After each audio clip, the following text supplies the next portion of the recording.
PT Adikarya Tbk resmi ditunjuk sebagai kontraktor utama pembangunan terowongan MRT terdalam pertama di Indonesia.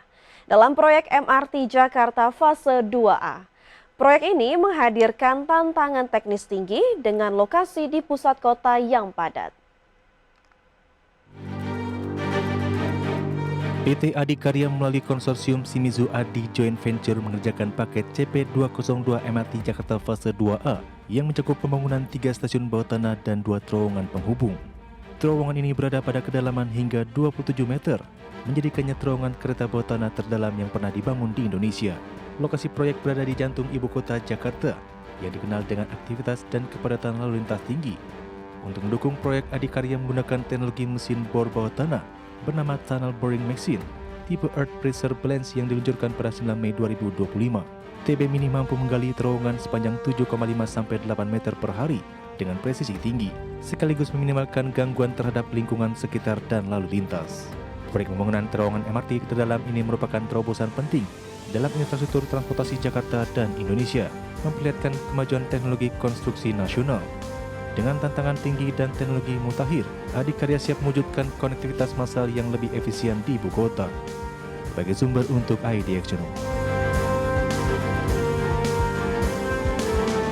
Kembali bersama kami pemirsa, maskapai Garuda Indonesia telah menggunakan hampir seluruh dana right issue senilai 7,79 triliun rupiah per akhir Juni 2025. Dana ini akan dipakai untuk perawatan pesawat, pembelian bahan bakar hingga biaya restrukturisasi.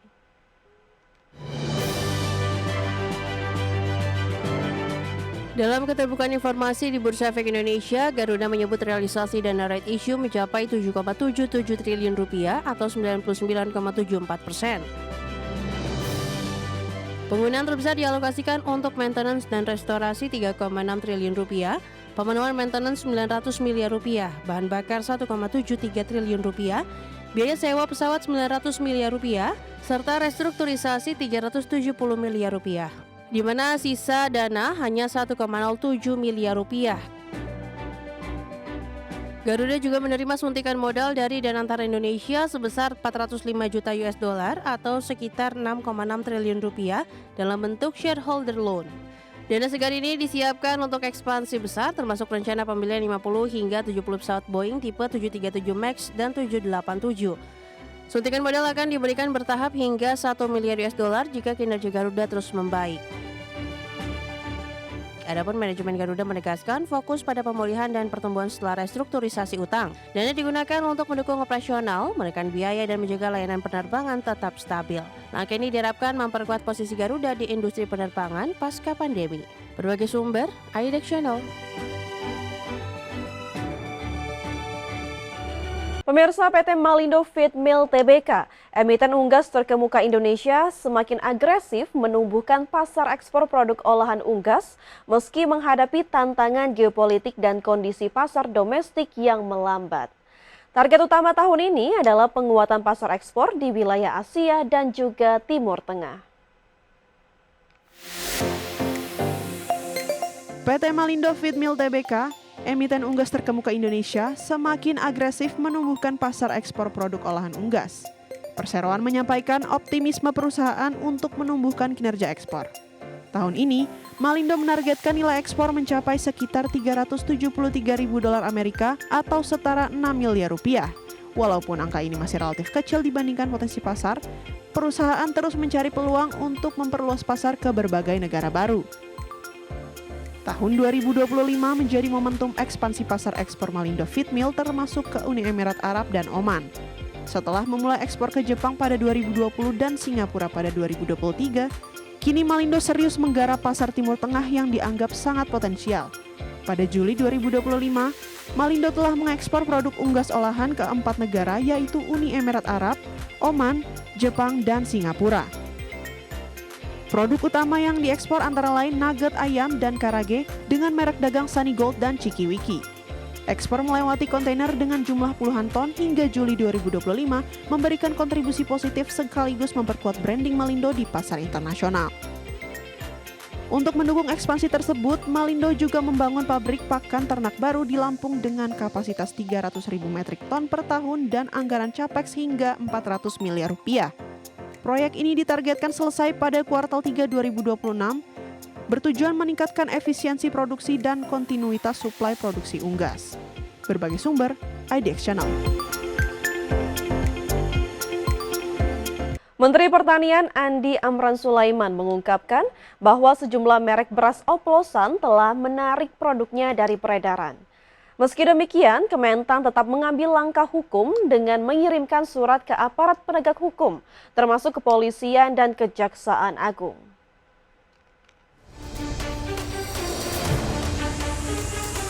Menteri Pertanian Andi Amran Sulaiman mengungkap bahwa sejumlah merek beras oplosan telah menarik produknya dari peredaran. Beberapa di antaranya juga sudah melakukan penyesuaian harga agar sesuai dengan standar yang berlaku. Ia menyebut bahwa uji sampel dilakukan terhadap 268 merek beras yang tersebar di seluruh Indonesia. Meski demikian, Kementan tetap mengambil langkah hukum dengan mengirim surat ke aparat penegak hukum termasuk kepolisian dan Kejaksaan Agung. Amran menyampaikan bahwa sejauh ini telah dilakukan pemeriksaan terhadap 26 merek. Ada beberapa pengusaha beras yang sudah menarik dan mengganti sesuai HET dan juga sesuai dengan harga sesuai dengan mutu. Kami temukan di Jawa Timur kemarin. Kami terima kasih. Jadi ini baik untuk kita semua, baik untuk masyarakat, baik untuk petani, baik untuk Indonesia, untuk merah putih. Sementara itu, Komisi 4 DPR RI Siti Hediati Haryadi atau Titik Soeharto mendesak agar perusahaan pelakunya diberi sanksi tegas. Kami minta supaya Menteri Pertanian menindaklanjuti ini. Kalau memang ada yang nakal, itu ada dari perusahaan, apalagi perusahaan besar, itu supaya ditindak. Paling tidak dikasih efek jerah supaya hal seperti ini tidak terulang kembali.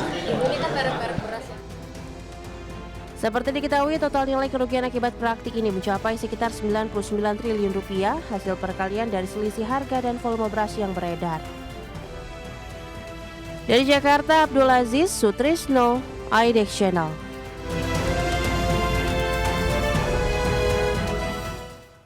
Pemirsa, selain adanya praktik beras oplosan, kini masyarakat harus kembali dibuat pusing dengan kenaikan harga beras di sejumlah daerah. Para pedagang mengaku kenaikan harga beras akibat stok kosong dari petani. Selain adanya praktik beras oplosan, kini masyarakat harus kembali dibuat pusing dengan harga beras yang merangkak naik seperti yang terjadi di pasar tradisional Kota Cimahi, Jawa Barat. Pedagang menjual beras jenis medium di angka Rp14.000 per kilogram, sementara jenis premium mencapai Rp16.000 per kilogram. Kenaikan beras ini akibat stok yang kosong dari para petani. Premium di sini 16.000. 16.000. Terus untuk mediumnya, Pak? Mediumnya 14.000, Pak. Mahal tetap. Pak, untuk daya beli sendiri gimana, Pak? Daya beli jelas kurang, Pak, ya, karena harga udah di atas. Sementara itu, harga beras di Pasar Citra Niaga Kabupaten Jombang, Jawa Timur juga merangkak naik sejak 1 pekan terakhir. Harga beras kualitas medium yang sebelumnya Rp12.600 per kilogram kini naik menjadi Rp13.200 per kilogram. Demikian juga beras kualitas premium naik menjadi Rp14.800 per kilogram. Kenaikan harga beras dikeluhkan sejumlah masyarakat. Sekarang kan musim panen gitu. Harga kok masih tinggi, Mas, menurut saya. Belanja kan bingung. Beras mahal, udah kebutuhan pokok yang lain-lain, sayur mahal kayak gitu, cabai apalagi. Masyarakat berharap pemerintah segera menstabilkan harga beras di pasaran agar lebih terjangkau oleh masyarakat. Tim Liputan, IDX Channel.